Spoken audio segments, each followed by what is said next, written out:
It's only been 7-8 weeks since your last fight. What's it like back-to-back camps for you? Well, it's been brilliant, and obviously getting a first round stoppage has made that possible. I had maybe 3 or 4 days off, straight back into the gym and learning onwards and upwards. And yeah, been on Ireland for the last 4 or 5 weeks. Got another couple of weeks just to finish me off, and then tapering and ready to go. How's it been going? The mad sparring out there with Spike O'Sullivan and Luke Keel and those sort of guys? Well, they're fantastic sparring, especially for Lee Markham, because they're similar stature, similar size to him, probably a little bit more powerful, bigger punchers. So yeah, getting them for four rounds apiece, and then getting another amateur fella in for a couple, bringing me up to the 10. It's second to none. And you've been there now since the Kamitsky loss. How much have you come on since then, and developed as a fighter? Massively. All the little tweaks are really starting to take shape now. It's taken a few camps to actually get there.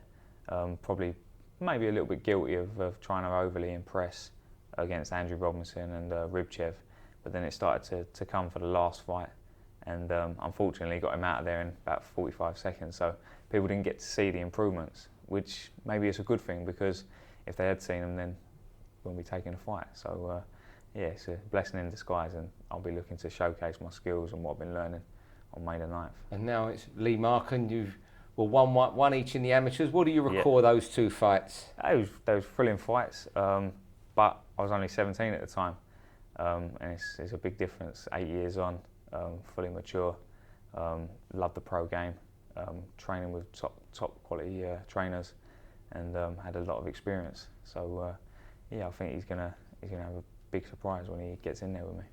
There's a lot of talk been going on between the 2 of you in the last year, but there is professional respect there, it seems, from talking to Lee. Yeah, I've got nothing against Lee. He's very tough, he's very game, but he's not a better fighter than me, and we'll see that May the 9th. But credit to him for taking the fight. He's always wanted it. It was Steve Goodwin that was stopping that fight from happening, but now he's out of the scene. Then we're here. We're getting ready for it. And you must be impressing people, because I think Tom Baker decided not to have the fight, and the Commonwealth champion Luke Blackledge. So are you starting to frighten people off, do you think? Well, I think they want the fight on their terms and their time scales, but we'll happily give that to them. Everyone can have as much notice as they want. We've always given people as much notice as possible. A lot of fighters bring in people late notice. We've never done that. We didn't do that with Sam Cousins.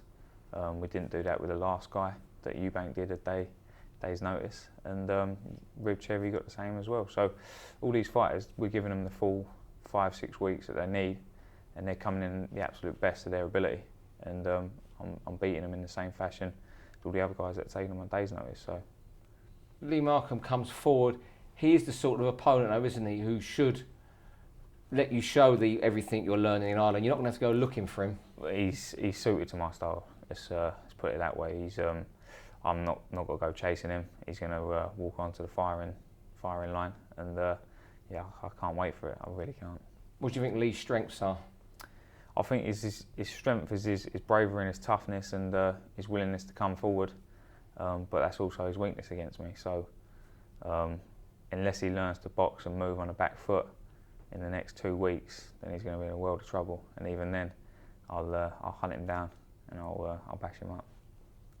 And if you come through this, are you looking at that vacant British title, or is Luke Blackledge the Commonwealth champion more reality? I'd like the Commonwealth, and then to go after the British as well.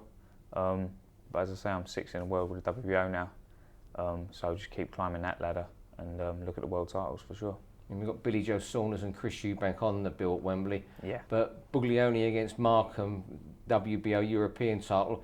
It's got a show stealer about it, hasn't it? Yeah, without a doubt. It's as I say, we've both got similar records. We're both local rivals. There's a bit of history there, and we've both got styles that are going to clash. So it's going to be an exciting fight, and one that I'm really looking forward to. How are you going to win the fight, and when? I would say I'm going to box him. I'm going to fight him. And I'm basically going to do things on my terms. How tough he is will depend on when he goes, but if I catch him on the chin early, then it's going to be an early night's finish.